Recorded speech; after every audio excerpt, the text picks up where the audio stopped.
எல்லாருமே நிறைய டைம் பேசுறத கேட்டிருப்பீங்க. எமோஷனல் பவுண்டரிஸ் வேணும், வைக்கணும் நமக்கு அப்படின்னு.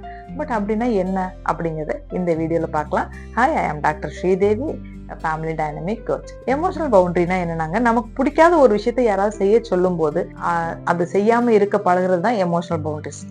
ஆக்சுவலா எனக்கு முடியல, எனக்கு பிடிக்கல அப்படிங்கிறத எப்போ நம்ம அங்கேயே ஸ்டாப் பண்றோமோ, நம்ம என்ன சொல்றோம் அவங்கள்ட்ட, எனக்கு பிடிக்காத விஷயங்களை யாரும் என்னை ஃபோர்ஸ் பண்ணி பண்ண வைக்க முடியாதுங்கிற ஒரு படிப்பினையை அவங்களுக்கு கொடுக்குறோம். அதை கொடுக்க தவறிட்டோம்னா சுத்தி இருக்க எல்லாருமே நம்மளை எப்படி வேணாலும் அவங்க இஷ்டத்துக்கு பொம்மை மாதிரி ஆட்டி படைச்சு நம்மளை பிசிக்கலி மென்டலி ட்ரெயின் ஆக்குறதுக்கு சான்ஸ் இருக்கு. இப்போ ஃபார் எக்ஸாம்பிள் ஈஸியா புரியுற மாதிரி சொல்றேன்.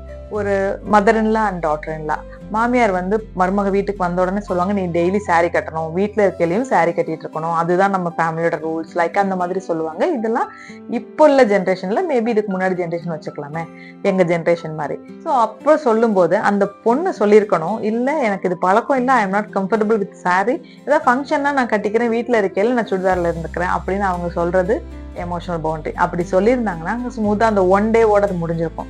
பட் சொல்லாம அந்த டாக்டர்ல என்ன பண்ணுவாங்க, ஐயோ சொல்ல பயந்துக்கிட்டு எங்க மாமியார் அப்படிங்கறதுனால ரிப்பீட்டடா டெய்லி அந்த சாரியை கட்டி கஷ்டப்பட்டு அது கம்ஃபர்டபுளா இல்லாம, இது ஒரு டைம் அவங்க அந்த சாரி கம்ஃபர்டபுள் இல்லாம இருக்கும் போதெல்லாம் அவங்க மேலதான் அது வெறுப்பா பதிவாகும் மனசுல. இப்படி பல வெறுப்புகளை அக்குமுலேட்டடா ஸ்ட்ரெஸ் மாதிரி அவங்க எடுத்துக்கிட்டே வர்றது ஒரு பெரிய நம்ம சமுதாயத்துல நடந்துட்டு இருந்த விஷயம். இப்ப அது நடக்குதான் இந்த ஜென்ரேஷன் எனக்கு தெரியல. இப்ப எல்லாம் ஜீன்ஸ் பேண்ட் மாறிட்டாங்கன்னு வைங்களேன். இது ஒரு பாயிண்ட். இன்னொரு பாயிண்ட் பாத்தீங்கன்னா, கணவருக்காக சாப்பிடாம இருக்கணும் அப்படிங்கிறது. அது கூட அந்த காலத்துல இருப்பாங்க, இப்போ இல்ல. அப்படி இருந்தா பசியோட இருப்பாங்க. அவர் லேட்டா வந்தா உடனே கோவமா டென்ஷனா தான் அவங்களை வெல்கம் பண்ண முடியும். பசிச்சதுன்னா சாப்பிட்டுருங்க, நீங்க சாப்பிட்டுட்டு வெயிட் பண்ணுங்க, ஹாப்பியா அவங்களை வெல்கம் பண்ண முடியும். அதே மாதிரி கணவருக்காக வேலையை விட சொல்லுவாங்க. அது இந்த காலத்துல நிறைய நான் பாக்குறேன், என் கிளைண்ட்ஸ்டே நடக்குது. நீ வேலையை விட்டுரு, நீ வீட்டுல இரு, நீ குழந்தைய பாத்துக்கோ, நீ எதுக்கு ஜாபுக்கு போற அப்படின்னு சொல்லி கணவர்மார்கள் சொல்லி போர்ஸ் பண்ணி மனைவிமார்களை வேலையை விட வைக்கிறத நான் கவனிக்கிறேன். இந்த இடத்துல ஒரு எமோஷனல் பவுண்டரி நம்ம வைக்கணும். இல்ல பினான்சியல் ஃப்ரீடம் வேணும், நான் வேலைக்கு போவேன் அப்படின்னு நம்ம சொல்லாம அவருக்காக வேலையை விட்டுட்டீங்கன்னா, ஒன்ஸ் டில் அவர் எண்ட் வரைக்கும் நம்ம சொல்லிட்டே இருப்போம், என்னை வேலையை விட வச்சுட்டாங்க, அவங்களுக்கான வேலையை விட்டு நம்ம சொல்லிட்டே இருப்போம்.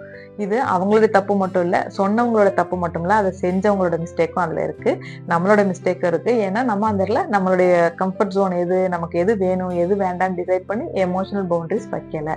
This is called emotional boundary. அதனால நீங்க திங்க் பண்ணி பாருங்க, உங்க லைஃப்ல கொஞ்சம் பின்னாடி போயிட்டு பாருங்க, எங்கெங்கெல்லாம் நீங்க எமோஷனல் பவுண்டரி யார் யாருக்கெல்லாம் வைக்கல, யார் யாருக்கெல்லாம் வச்சிருக்கீங்க. ஒருவேளை இது கொஞ்சம் முன்னாடியே தெரிஞ்சு வச்சிருந்தா நல்லா இருக்குமோ, இந்த மாதிரி என்ன தாட் ப்ராசஸ் உங்களுக்கு போகுதுங்கிறத கமெண்ட் பண்ணுங்க, நானும் தெரிஞ்சுக்கிறேன். நிறைய பேருக்கும் அது யூஸ் ஆகும். திங்க் டிஃப்ரெண்ட், கொஞ்சம் மாத்தி தான் யோசிங்களே. நன்றி.